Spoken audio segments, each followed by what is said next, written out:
Okay, I think we're live.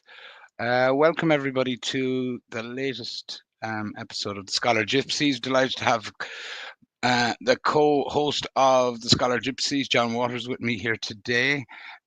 Just before we get kicked off, John's writing is on John Waters Unchained. If you go to johnwaters.substack.com, and I am the West's Awake, westawake.substack.com. And if you could like, share, etc., this video. I suppose, John, welcome, and I would say we'll kick things off on a positive note. There's two there's two new arrivals into the Waters family. Your granddaughter, congratulations, Thank you and so much. your Thank and you. your new book. So maybe you might give us a little on both of those first. Well, I mean, first of all, my granddaughter Nina, who arrived on Tuesday last, it's been the most extraordinary week. I don't think my feet will touch the ground for another fortnight anyway, um, because for all kinds of reasons. But also particularly because in the circumstances it occurred, because she arrived, as I had been saying, for reasons that I didn't understand, but I was certain it was true that she would be born on the 3rd of June, which is the anniversary of my father's death 36 years ago. And she will be the first child in my father's family to be born here where I am now, in a place called Maharao in Sligo. For a place where my family has lived for more than half a millennium, which is maybe relevant to what we're going to be talking about in a short time. Nowhere else. They lived in a couple of square miles of territory here for all that time. And so it was an amazingly moving thing for me to go through that and to actually feel that these people were beside me in welcoming her. And so that's been tremendous. Her mother, my daughter Roisin, is well. Nina is well, and everything is well.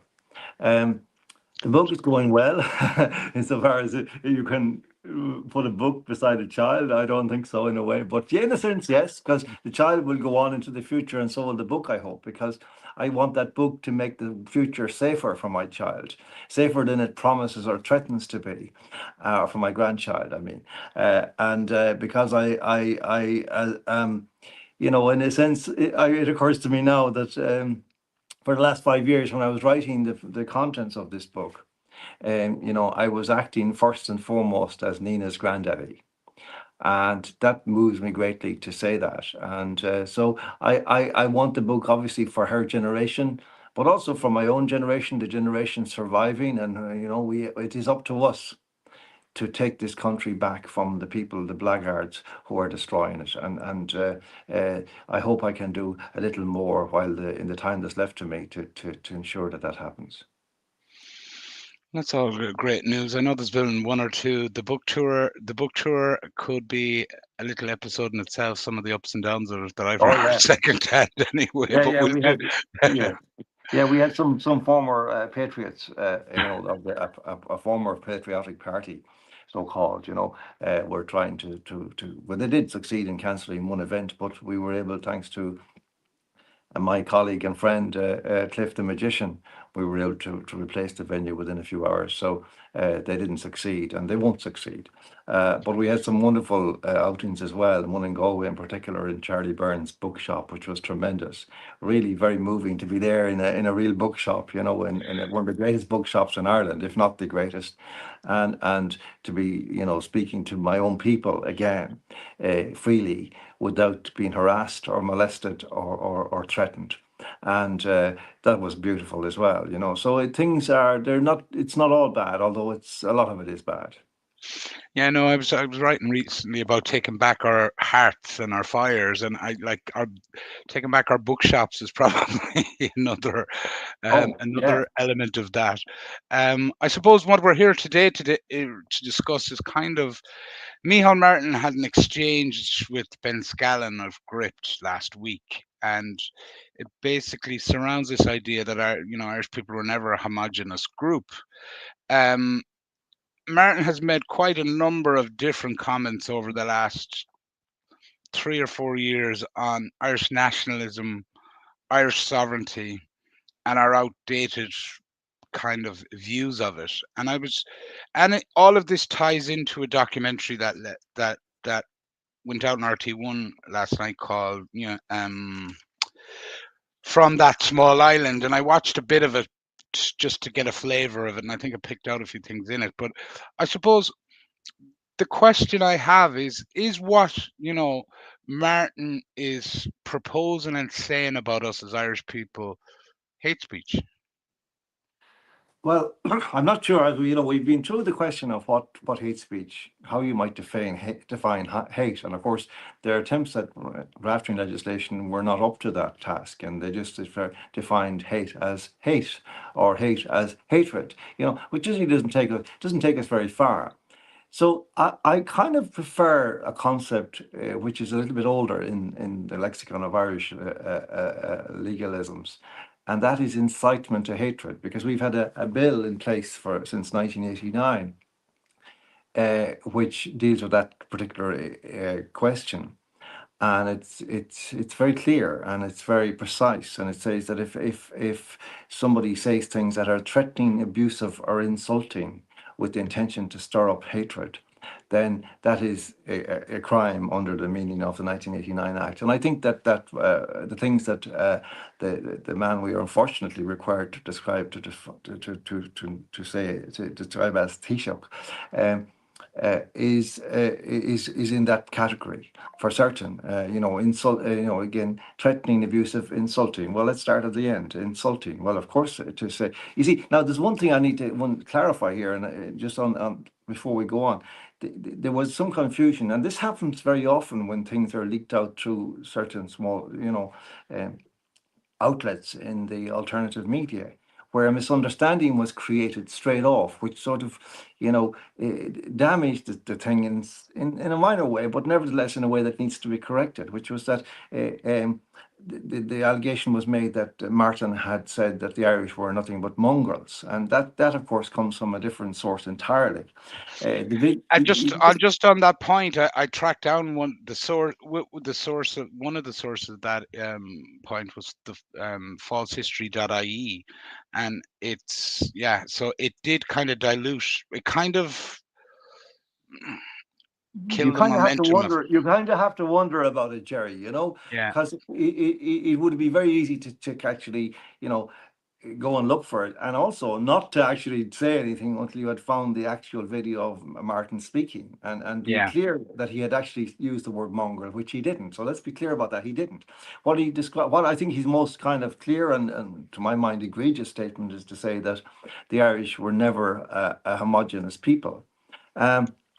Well, we can get into that, but to go back to the incitement to hatred thing, um, threatening, abusive, and insulting. Well, I think it is this and other things that Martin has been saying for the last few years. Disparaging the idea of the Irish nation, disparaging the idea of the sovereignty of citizens, which is a very serious offence for a leader of a government to be doing, to be saying that he does not acknowledge the sovereignty of the people who put him in his position.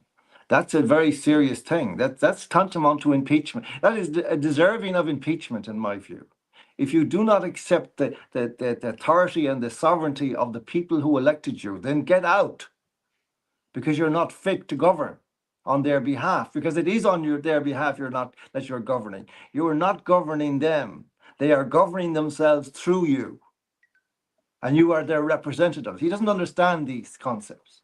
So that's the first thing about that. So then abusive. Well, clearly it is abusive to tell the Irish people that they have, they are nothing, that they are nothing, that they have no cohesion as a people, as an ethnicity, as a culture. They are nothing. And when the motive of this is to replace them with outsiders who are less than nothing in this context, because they're not in any sense Irish, or not in any sense entitled to be here whatsoever, as we know, and that's a long story, and we've gone into it multiple times. But the first word in that triumvirate of words, or troika of words, is threatening. Well, when you're the leader of a government which has consistently used state coercion, which comes licensed again from the sovereign people, and is intended only for the protection of the sovereign people, to use that, to come out with statements like that, when you are sending the police force that the people have actually paid for and in a certain sense selected, when they are being put onto the streets to beat old ladies with prams, grandmothers with prams, mothers with prams, young men simply saying, please, can we talk about what is happening to our country? When that happens, then that is clearly threatening. And when that is backed up with the constant insinuation that you have no right to even protest because you are nothing, then that is clearly incitement to hatred. Because, to make the final point here, the same individual who is responsible for importing into this country countless unvetted people whom we have seen in multiple videos with knives threatening the Irish people because they are racists and because they're colonialists and imperialists who have stolen the birthright of them, these people they claim, knowing nothing about their own history, never mind ours. And this man is stoking this fire because we know this is real. It has happened elsewhere. It's happened in Sweden. It has happened in Great Britain. It has happened in Germany. And this man, who is, unfortunately, as I say, bears the appellation Taoiseach, which he is totally unfit to bear, is now stoking this fire. And if it doesn't have the consequence of an attack of some kind on the Irish people in fairly short order, then that will be by the grace of God and not by the grace of Micheál Martin, because he has no grace. Okay. One of the things I wanted to just follow up on that is, you know, we've talked on this subject a number of times over the last couple of years, but what I feel is different now is that there's an undercurrent of agreement, silent agreement, to maybe not the passion of how you've put it there, but the content of what you're saying. I think people around the country are starting to get it. They get it, Yeah. and we're seeing evidence of that in, the recent process in Dublin, but even at the weekend in Cork, some of one in Limerick. They're now getting the people in the thousands on the streets on this.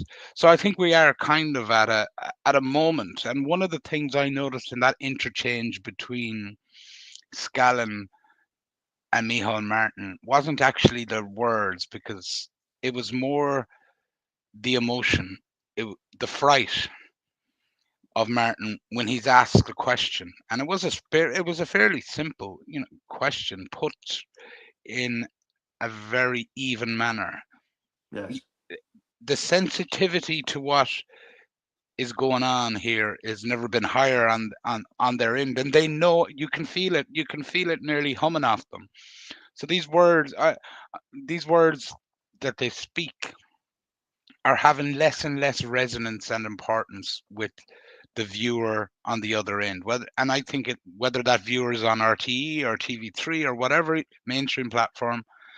Um, so that's just a kind of an aside to that. You didn't get a chance to look at the documentary that they've rolled out I didn't. to us. I didn't know that the last week. I'm afraid I hadn't any chance to do anything with that. But what I can say immediately on the basis of what you just said there, I had an experience the other day, Jerry, which was very interesting and very moving, because I met a man outside the post office down the village, down the road, and he was a guy in motorcycle leathers, biker leathers, and but he was a man of kind of advancing years, no more than myself, probably of about the same age, vintage as myself. And we fell into conversation just the way you do in this part of the country. And we were getting on. He was saying something to the effect about how crazy the country had become, and I was sort of nodding and sort of yes, and not particularly going into any details. And then he says, "You don't recognize me?" And I said, "No, I don't. Should I?" And he says, "Well, we did meet before." He says, "We met on the beach in Lislarry, which is just down the road here, a good few years ago, maybe 8, 9 years ago. And we had a row," he said. "We had an argument." And I said, "What about?" And he says, "About immigration." And he said, you were saying certain things which I disagreed with. He says, I said, oh no, sure, we have to be generous. We have to be, we have to be compassionate. He said, you were right and I was wrong. And he says, I had no idea what was happening.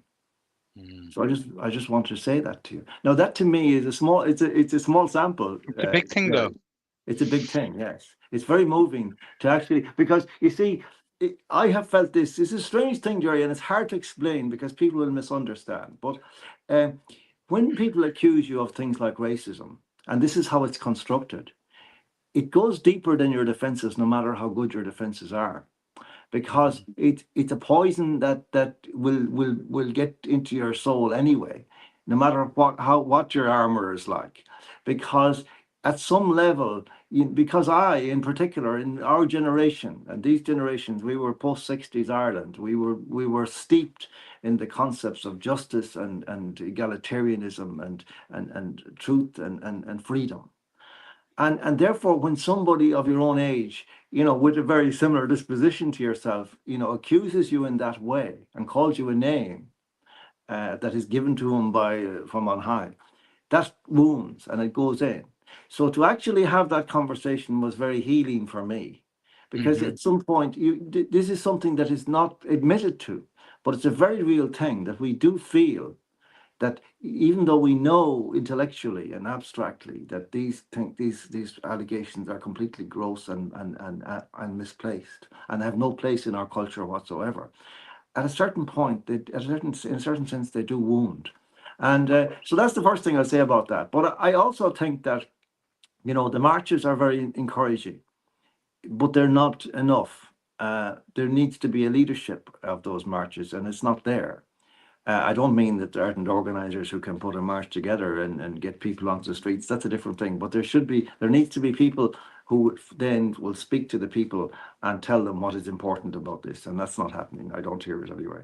Uh, but I do think that, as you said, that I saw the encounter with between Martin and Ben Scallon, and you're quite right. I mean, Ben Scallon did his normal kind of austere and economic thing, and he just put the question in very raw form to Martin, and you got the usual kind of slight sneer, and you got the usual kind of barracking and innuendos, threats, implied threats. Well, People yeah, I used to just be. want to read you a quote on that, like, because I think this is typical of Martin. Is like at the Yeah, end of that little exchange, he said, and he always, as to go back to Tom, I think Thomas Sheridan always says, is the use of first names. He goes like, Ben, we need to be very careful. This is appealing to a base and a sentiment that is not healthy. And there it is said out loud, as in, well, who put you in charge of what's healthy and not healthy yes. to say and hear? Well, And it comes back to this, we all know who he's talking to, in a sense, or who he's talking about. yes, he do. We do, and he's talking about those of us who continue to hold that Ireland is a nation before God, and that Ireland, that nation, has a right to exist. And there is nothing old fashioned about it, except in the sense that it is an ancient nation, honored into antiquity, as Thomas Davis said, by its courage, its piety, and its sacrifices, its Mhm. suffering, rather, its suffering. Like this man spits on it every time he opens his mouth, on our own nation, on our people who have died, whose blood soaks the fields out here. This man spits on it, and he calls himself Taoiseach. And unfortunately, he has been elected by some strange process that I cannot believe is other than black magic, to be honest. Well, yeah, like when you strip it down, like the politicians all kind of. He even did it with Ben Scallon, like, well, the original comments, and even probably the more nefarious comments occurred in 2022 when he was talking about this outdated notion of Irish nationalism or Irish sovereignty, and it's like he's promoting a narrative, and you just don't know where or where it's coming from, because this is not the guy we saw 20 years ago, No, or 15 no, years ago, no. or even maybe even 10 years ago. He was banging the national drum as good as any of them there. But now he has a new task, which is given to him by his overlords. And that is to demoralize the Irish people to the point where they will not resist what is happening, which is essentially the removal of Ireland from their ownership. Hmm. That's what's happening. And I've said it before, I say it again. There's three words that they don't want us to use. And when they tell us that there are certain words you mustn't use, then you kind of think they're the most important words. What are those words? They're the most important words that I must learn. And they are replacement, invasion, plantation. Three words that we've heard in different contexts, but I put them together here now, Gerry, for a reason. Replacement, invasion, plantation, RIP. Ireland, RIP. That will be the consequence of what Micheál Martin is doing. It's very close. There was a figure that came out from the Central Statistics Office recently, which indicates that the proportion of outsiders, which in the increase in the Irish population, well, not a surprise if you know the certain facts about our demographics and our fertility rates and so on. But still, when you hear this figure, you will be shocked that in the recent years, the proportion of the increase that is manifesting in our population, and that is rapid, is 94% foreigners. Wow. 94% foreigners. Hmm. That means that we used to say, Gerry, that back 7, 8, 9 years ago, we used to be saying, well, look, if we're not careful, like by 2050, we'll be a minority. Sorry, 2030, 2030. Mm. No, I'm with you there, and I always had the sense it was a lot quicker than that as well. Yeah. And that's for sure. Like that is for sure. I do sense though, the more they talk now, the more it's having the opposite effect to what they want. It's actually a function to wake up.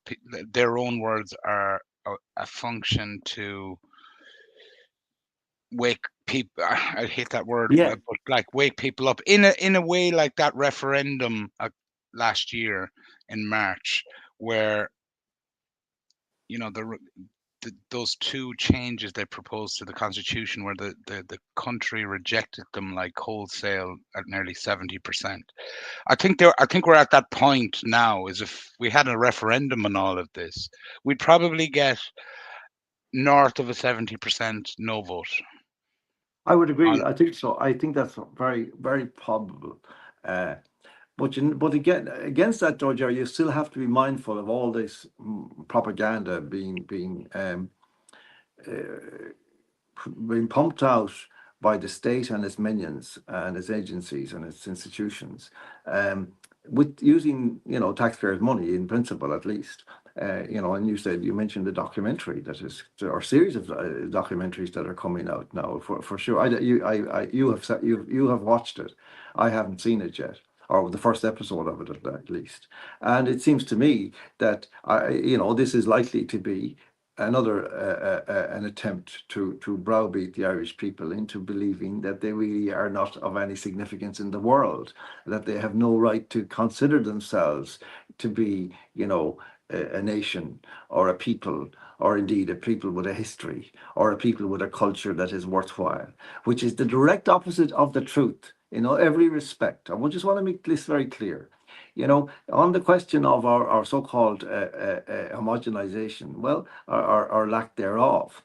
Well, as I say, it's a peculiar thing that the very same people who are telling us now that we are like Micheál Martin, that we are not a homogenous people, were telling us a few years ago that we were too homogenous and that we needed a little bit of enrichment, that our gene pool was somewhat stagnant.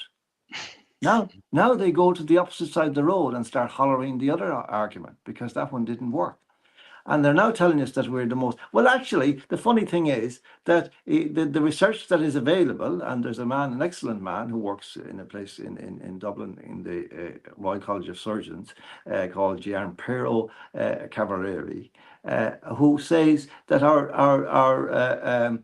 we are a very homogenous people, and that the diversity of our gene pool is actually relatively low. So we are an integral nation. Of course, this is the interesting thing with all of this, is you get these straw men thrown in. Oh, well, we were invaded multiple times. Yes, we were. Yes, in fact, our Ireland was invaded. It was invaded by the Vikings. It was invaded by the Normans, who were pretty much the same thing, except a little bit of enrichment by the French people of Normandy. But this is a straw man. The point here is not, we don't need to do a blood test to prove that we're entitled to live on this island. My people lived on this peninsula here that I'm sitting in for at least 500 years. And they didn't do any blood tests. And they didn't need the permission of people like Micheál Martin to consider themselves Irish, or to feel passion and patriotism on that account. And there's no reason why any person in Ireland now needs to look to Micheál Martin to know whether they're entitled or not to wave the flag of Ireland, or call themselves Irish, or describe this country as a great nation in the world, because it is, and a great culture in the world, and has been for millennia. So it's time that we began to stand up to these bullies, because their agenda is not the agenda, has nothing to do with the Irish people, and not except destroying them. It is not motivated by anything that is good. It is motivated, I'll tell you very succinctly, it is motivated, as I've said several times in recent times, as part of the mission of the richest, most powerful and ugliest forces in the world, who claim the ownership of this island and lots of other countries, and now want vacant possession of those countries. Not necessarily vacating the land of its people, of all people. No, that's not the point. What they want is to remove any trace of a people or a sentiment of that people which lays claim to the territory in question. Because they want, in the same way as you buy a house, they want vacant possession of that. What they Well, want, that was what the they're first happy. that was the first line in the first minute or two of that documentary last night. They laid out in the first minute that the first peoples to come into Ireland were evaporated, like as in they died out, and then it moved to. So it's a very interesting documentary, the part one, because the cinematography and the contributors are very good in the history, as you'd expect them to be, because they're all academic, but there's a very loose agenda being played through the words, and one of them is, and a significant one, which is a trigger for people at the moment, is this the peoples that came in from the Russian steppe and Ukraine 3000 BC. Now, that is true, but they also lay out the fact that that population became 90% of the population in Ireland in 3000 BC.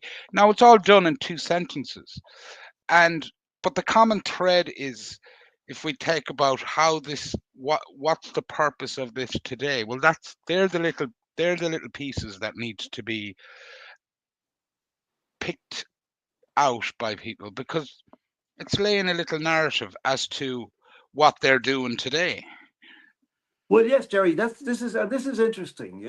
Like when you see the trick, because it's a sleight of hand, you see, and people won't see it. They'll be watching TV and they'll say, "Oh, well," they'll come away with a fact, or what appears Yeah. to be a fact, but that fact will be spread across millennia, and will conceal the multiplicity of human stories that have taken to build this nation, and to fight for this nation, and to hold on to this nation and reclaim this nation over that period. It's like, the logic of it is, or the implication is, well, look, there's no difference between bringing in 500 Africans into Ruski or somewhere, than there is in what happened like 4,000 years ago. It's the same thing. We're just, we're just, and so what's the big deal? That's the idea. What's the big deal? Well, I'll tell you what the big deal is. In the meantime, all our peoples, they lived in this island. They worked hard. They worked their fingers to the bone. They fought for this country tooth and nail. They died for this country. As I said, they died for this, not just this country, but other countries. They died for civilization, Western civilization. They reared their families with through the sweat of their brows, and they starved themselves to death in order to feed their own children. And they were starved to death by our so-called, masters. Well, now they're telling us that this is for nothing, and that this, that we can just really reduce that to like a kind of a sentence at the beginning of a documentary. All that history, all that pain, all that grief, all that sorrow, all that suffering. That's all gone, because now we want to just repeat. We pretend that we're now just, there's something We're in it. organic happening. There's something Yeah, organic happening. And there's nothing organic happening. This is an orchestrated invasion, plantation, yeah. And replacement. no, it is good because that, that last comment you made there about that it is almost a natural cycle, Yes. if you like, of evolution. Yeah. But what we can garner from Micheál Martin's own comments to Ben in that Ben Scallon in that interaction was that Micheál Martin, he does this patronizing, condescending little history lesson, Yeah. but it's very clear from it when he references the Vikings and the Normans is, oh yeah, if this was the 9th century, 10th century, you would not be fighting them. You'd be welcoming them into the country. And So, you'd be tying your neighbors up in their houses and gagging them lest they resist. now, John, we might move it on to the outer world, if you like, outside of Ireland, because there's a few, and like like everything kind of more or less seems to me to tie in together at some level. But there are two things, one of the threads of our discussions over the last while has been this Elon Musk Trump relationship, and we've Mm. had the first major eruption of trouble or what seems to be an eruption of trouble in that relationship. And there's also something we might thread into this is Jordan Peterson. And I don't know if many people would have seen this, where Jordan Peterson takes on 20 young atheists and gets absolutely destroyed. But it almost speaks to me of, the cult of social media that has built massive characters in our lives, like Elon Musk, like Mm. Peterson, and even Trump as well. What did you make of, I suppose we started the Trump Musk kind of division? Well, I wasn't certain for a while that it wasn't all a setup, but now I'm pretty much convinced that it was actually a kind of a neurotic outburst by Elon Musk for all kinds of reasons, maybe some that we know, some we don't know, some to do with his own business, electric vehicles, and he was annoyed because the bill that was being brought in seemed to downplay the significance of these in comparison to other vehicles, which of course is what we all would like to see happening, or at least I do anyway, and people I know. So it was a highly personalized, I think, personally motivated assault, and it was bizarre. I don't care. It's not a question of disagreeing with one or the other or agreeing, but you don't. It's not appropriate in any sense for somebody who has been an advisor to the President of America, who's been trusted by him in a position of very, very serious import, to be engaging in the kind of sniping that he was engaging in. And particularly now as it emerges, it's completely false, because I know that a lawyer who spoke to Jeffrey Epstein before he died says that he actually expressly asked Epstein about Donald Trump.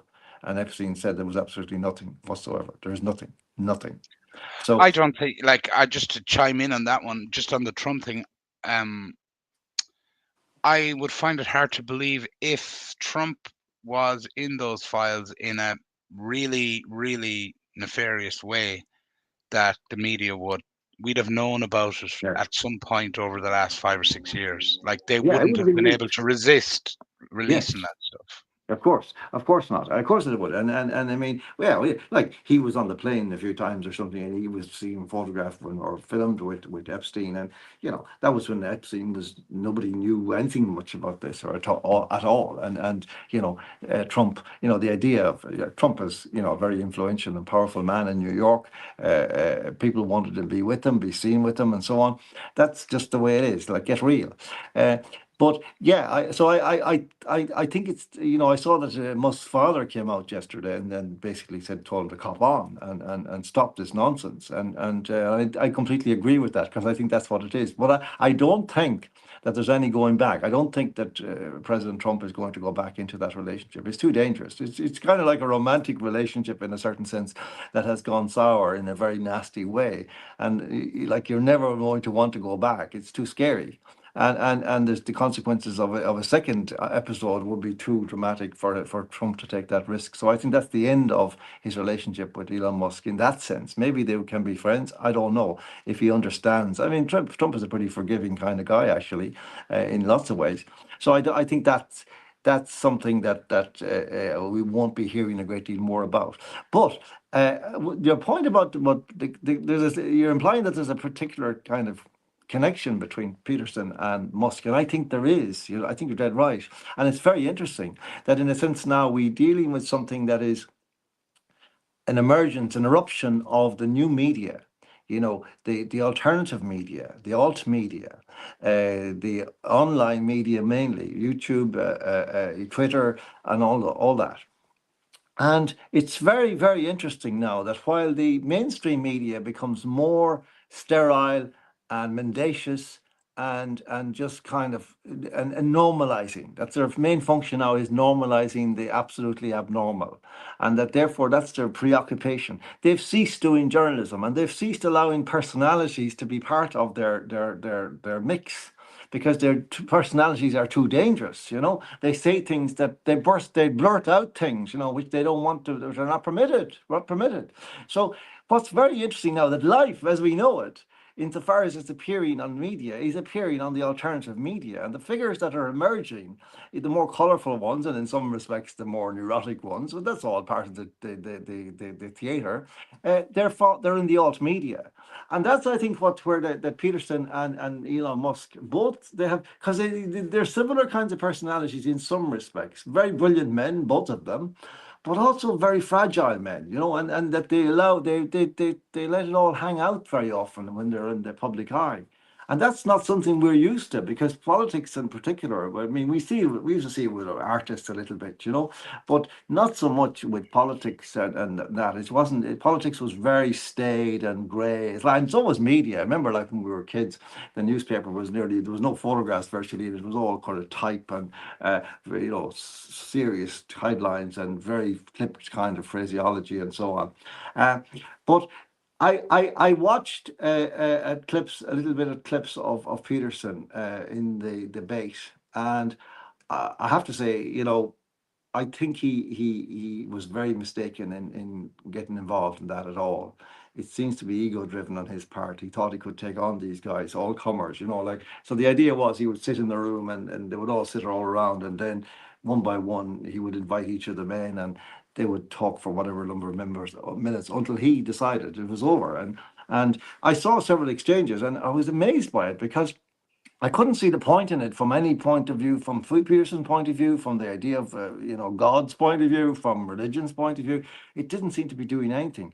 But there were so many aspects of it that really kind of intrigued me. Like, one is his constant obsession with defining words before he started. Like, like, as if that the secret of the meaning of life could be discovered in the dictionary, more or less. And sometimes the definitions he was offering were far from the dictionary definitions. For example, one of the most problematic, he was asked about the word in the final episode, the final encounter, I think, or at least the one that finished him off, was a young guy called Danny Philtalk. a fresh-faced lad, an atheist. They're all atheists, so yeah. And I mean, I know atheists. I've debated atheists for a long time, and the Irish breed of them can be extraordinarily neurotic and ugly and hostile and so on. But these guys, I found looking at them, were fairly kind of even-tempered and I would say almost reverential of when they approached the table and to speak to the great Jordan Peterson, this colossus of the intellect and so on. But I with Philpott then it was very short and sweet, where there was a bit of Philpott asked him about what did the word worship mean to him, and he said prioritize, which is a bizarre definition in my view.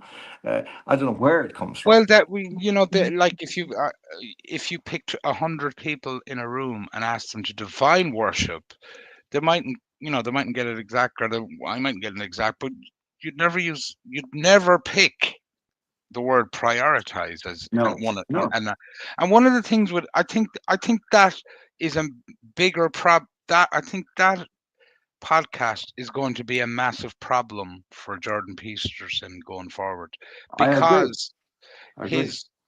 his his sword and his shield is his intellect, and he was basically, he's become like the out of nowhere, he's become the explainer in chief of the Bible and of Jesus. And it's when Well, he speaks at that he's almost like, well, he yeah. speaks at that intellectual kind of level, but the inauthenticity of the fact that he doesn't have faith in his heart was, in a way, brilliantly exposed by these group of 20 Well, it was atheists. by this particular guy in particular, but you see, this is the interesting thing, though. When you actually go back, yes, it's true, and he has been, I think, quite brilliant in some of his analysis of the Bible, Absolutely, of yeah. scripture, and so on. And I've been reading his latest book, "We Who Wrestle with God," and it's a very impressive book, a big book, and it's a book it's a lifetime big book, or maybe an end of life book or something. But there's a lot of stuff. It's very rich in its thinking and so on. But I've noticed about Jordan for a long time that he's been kind of intimating that he's found faith. And not necessarily expressly, but conveying that idea in different ways, particularly emotionally, like where he will, speak about Jesus and burst into tears. Now that could mean anything, that could be an exercise in Well, just yeah. Well, I'm pure not. sentimentality. It could be misdirection. We don't know, you know. I'd be certain it isn't anything to do with Like, I'm not. I said that out loud. Like, Peterson has had a couple.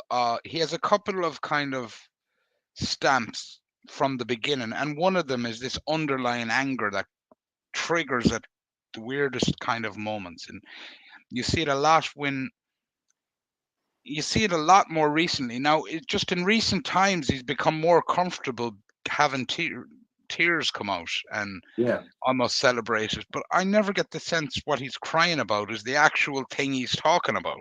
Do you know what I No, mean? no, I get the impression that he's crying for Jordan. That the little Jordan is in there, and that there's some unresolved issues with Jordan. But the interesting thing about this is though that there was no necessity for him to kind of imply that he had found belief. It would have been more interesting if he had continued to say, I have difficulty. I can walk up to the door, but when it opens, I can't go in. There's something blocking me. Because that's what a lot of people are experiencing in modern society. And And if he had that's the stuck, that's his value in my view.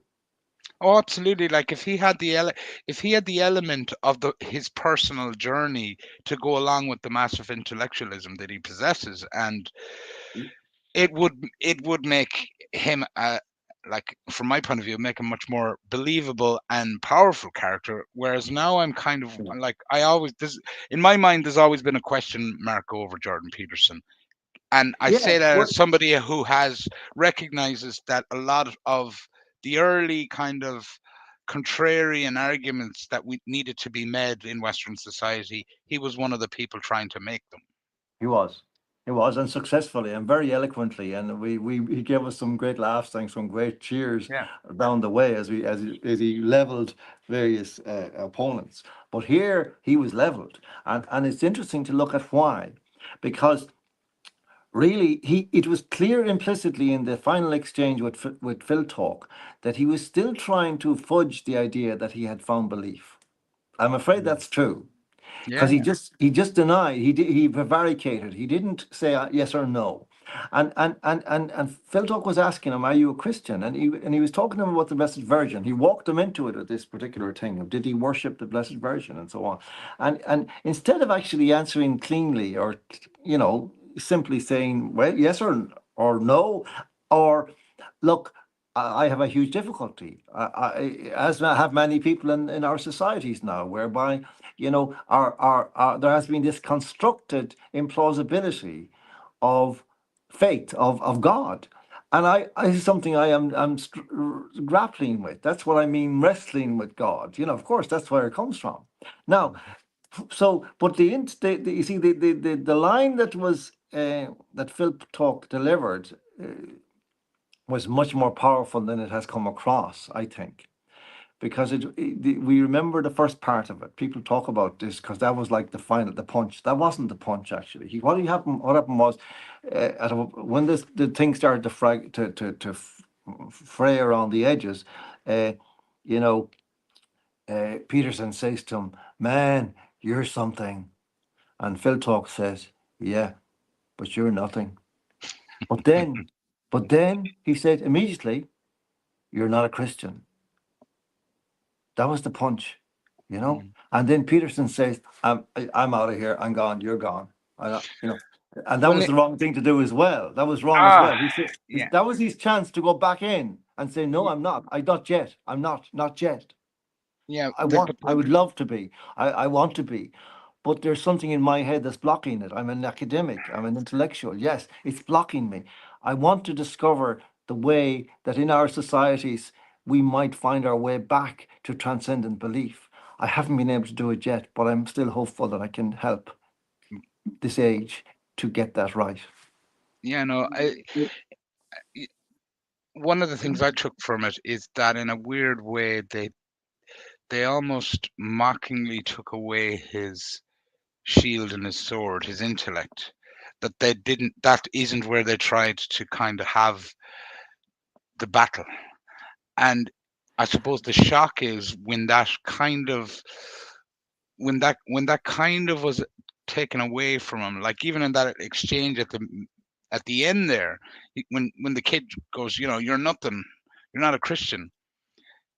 The the simplicity and the purity of this what he said, 10,000 words couldn't get him out of it No, because that's it was right. true.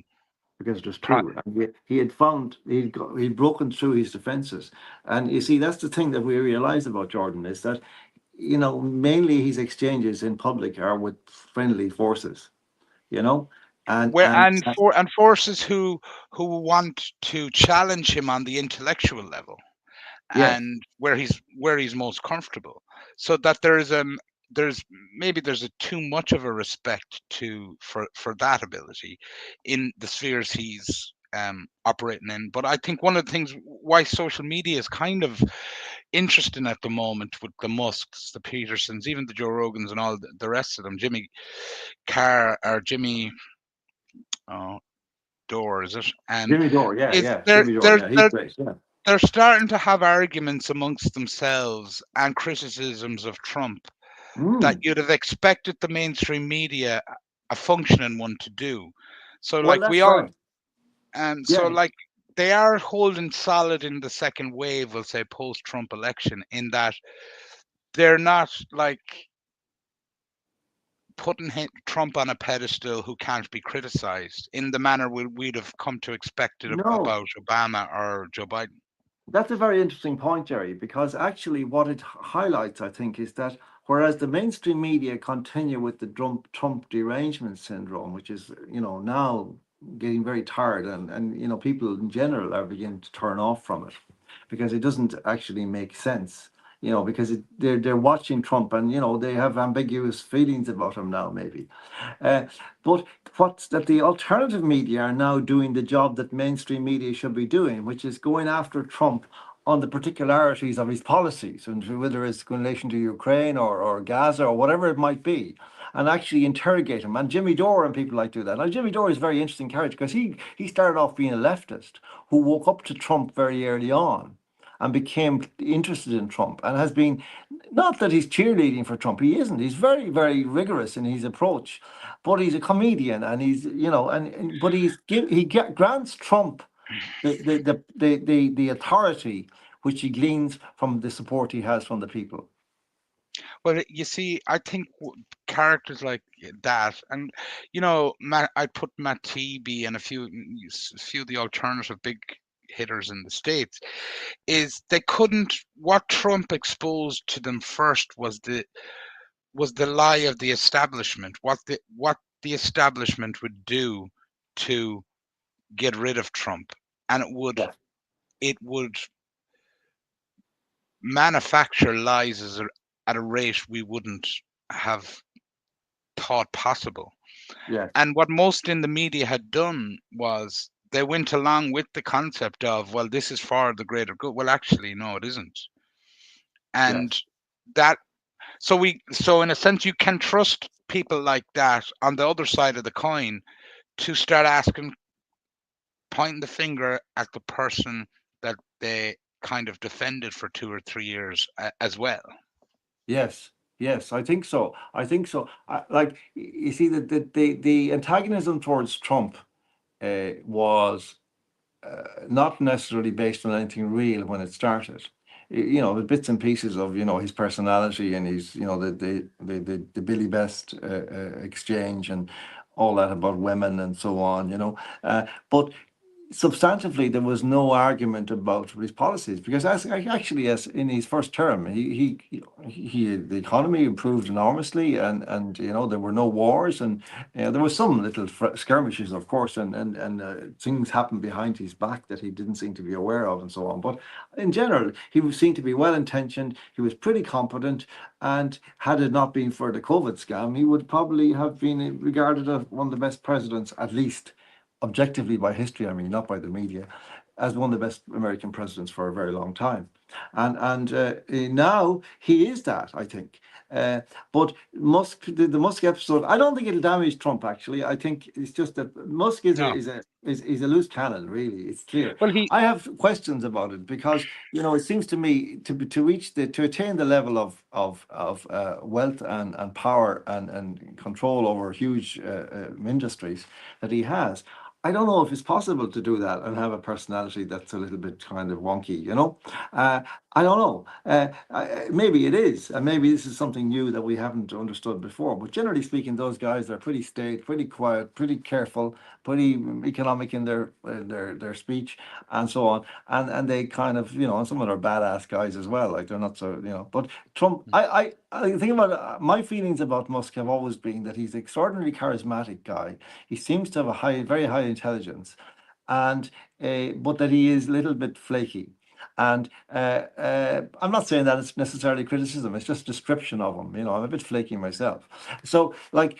It's like I wouldn't be putting myself into a situations running governments or anything like that. So like that's just the way it is. That's what he is. Well, you could the internet meme that used to be applied to Trump in his first term was the idea that he was some sort of unstable genius. That moniker, you could place that moniker on Elon Musk and Peterson equally. Yes, Is that you could. You um could. Yeah. Yes, you could. You now could. you Uh, Yeah. yeah. And that's something new in a sense. It's a very long time since we looked at a political figure or, an intellectual or academic and said that guy's a genius. It's not something you would say about them. The intellectuals tend to be very boring individuals. It's politicians, of course, are just disgusting, really. Uh, so, like Trump isn't. I mean, I find Trump is a breath of fresh air, as they say, and he's very very funny. And I thought And I thought the way he handled the Mustang was really elegant and careful, and he didn't slag him off. He praised him where it was due, but he says, we're going to not, I'm getting on with my job, Elon, blah blah. But he left it. He didn't say I'm going to. try and ring Elon and sort it out. And he's right. I don't think you can sort this out really. I don't think you can reconcile. It's like in a relationship you see that the teeth have been bared, and once they're bared, you can never forget it. No, and I think he's to a certain degree served his function for Trump. And Mm. like Trump 2.0 is a different. He comes across as a much calmer, much more actually in control of what he's doing. He doesn't get as excitable and distracted as much. And we've had Yes. about maybe 6 months of evidence, 5 months of evidence now of this now, Ye- and Yes. like he is like where you'd say he's grown over like he's grown in a certain sense. Peterson, Peterson and Musk are at an inflection point as to what direction they could go. They're both unraveling in different senses. That's right. Whereas Trump appears to be cohering and focusing. Now there he has problems in in the Mm. global Yeah, situation, yeah, for sure. absolutely. But and there's another caveat that we have to enter here, for what it's worth. And I don't know how much it's worth, but it needs to be said because it is a factor in lots of ways. But that, to what extent is Trump running America? To what extent is Trump Yeah, in charge of his own destiny? These are questions, given the existence of the elevated kind of what I call the combine, the predator class, who are alleged to be and probably are trying to run the world and run the world into a slave colony. Actually, if that's what they want. Now, I have maintained that Trump is somehow immune, not necessarily from the they could kill him, but they haven't succeeded yet. But I do think that ultimately Trump's heart is in the right place. I pledge everything on this idea that I look at Trump and see somebody who would not betray the people who have trusted him. That's my sense of him. And therefore, I think that what is happening is one of the greatest pieces of theatre in the best sense. I don't mean that they're all actors. I mean that we are watching real life, as we are with Peterson as well, and as we are with Musk. These are great dramas. Shakespeare, if Shakespeare had been born into this age, he wouldn't have been needed. He probably true. have ended up working in McDonald's or something, because there'd be no point, because it's all Mm, there already yeah. in real life. Mm. And uh, no disrespect to Shakespeare, far from it actually, but you know what I mean. Like Yeah, yeah, yeah. he would be redundant in a certain sense with characters like this on the public stage, and we watching and being embroiled in their personalities and their emotions, and man alive, it's very tiring, Jerry. Yeah. John, I just one final question we might address is there's a big protest march in Dublin tomorrow. I think it's a protest outside the Irish Medical Council. Dr. Marcus de Brun, he's not. I had him on for a chat, for a Yes, conversation I about a watched it. month ago, and I've been kind of following it. Have you been following this? Have you been following his Yes, case and what has been going on here? Is this a moment of opportunity well, on it the is. whole back on the whole pandemic area? I think so and hope so, because I do think I admire Dr. De Bruin in what he's doing, and I believe he's in the right. I believe that the Medical Council is an extremely dodgy outfit, and that they are an establishment puppet, and that they're doing the will of the dark forces that are assailing us, and therefore I support Marcus de Bruin very much, and I hope he manages to face these people down. I think he will. I think that he's got the character and the strength of purpose to do that, and I don't think they have. I don't think that they have. All they're only small tin pot bullies, like a lot of situations where we see these people. They're just bullies. And I think that a brave man like Marcus de Bruin has the capacity now to say enough. Yeah, no, I think I- again, I think it's another situation where the the established order of things and the people running it don't know what word coming out of their mouth might trigger an eruption. That's right. They're actually in a very delicate situation because they're not. It's like you see it more with their body language, like the Martin thing. I was wondering, did you like?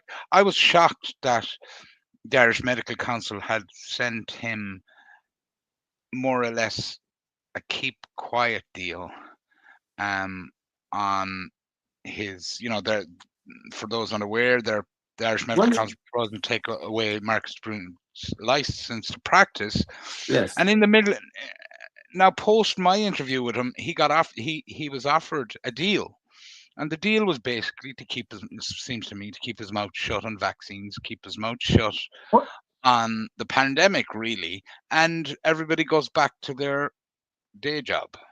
Well, I see, Jerry, I think what this is a very similar syndrome to what we see with the Enoch Burke case, where the authorities are so flummoxed by the idea that somebody like Enoch Burke exists, that he actually has principles, that he doesn't do everything according to his pocket or his stomach, that he actually thinks in terms of what means and what the consequences of his actions might be.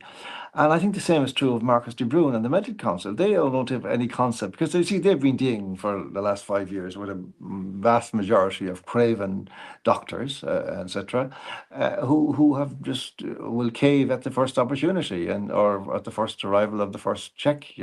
So like I think this is where we are. That the thing that we wondered about at the very beginning of this, where is the bottle and where is the courage and where is the principle that we used to know? It was pretty commonplace in our culture and our society. Where did it all go some sunny morning in 2020, the spring of 2020?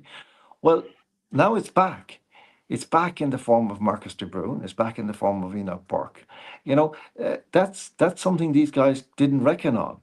And the point about those is that spirit is still out there. It's extant in the people, in the hearts and souls of the people. And seeing these men do this and stand up to these forces, I think will be hugely inspirational for people in the long run. That they will begin to say, well, the consequences of not doing anything and not saying anything are this, this, this, and this. And that's so unthinkable that I'm going to say it regardless of how much, grief I endure on the way Yeah, toward no, it's the destination. no, it's totally admirable, and I think this is definitely one of the cases where you would be a protest I'd support. I would, you know, over the last 4 years, you go through your highs and lows of the values of some of these protests, and my sense of my sense is that there's new blood coming into these protests that are emerging over the last couple of months. It's not the same faces we might have seen over the last Well, four that is years. that is desperately needed, Jerry, because I have been saying that my belief is that in the sense, and I don't exclude myself from this judgment, that those who have been here for the last 5 years will not be the final No, resistance to this tyranny. That the new people will come and they will be welcome, and I welcome them because we need those people from what is called somewhat pejoratively Middle Ireland, but the people of Ireland, the people to whom this country belongs, and they're good and decent people, people of character, people of principle. They're there. I know them. I've met them. They're all around. I'm meeting more of them now. They're now speaking. They're finding their tongues, and that's wonderful. And I think Micheál Martin needs to be he's the one who needs to be careful about the things that come out of his mouth. yeah. Right, John, we'll leave it at that. I'd say we were just hitting the hour there just to let people know we'll be doing the seventh episode of Through the Looking Glass in the next week or two, and that will be out on the YouTube channel. If you got this far and got something out of our conversation, if you could give a like, share, subscribe to the channel, or a super chat if you're in the live feed. Thanks, John, and we'll just Thanks, end the Eric. stream there.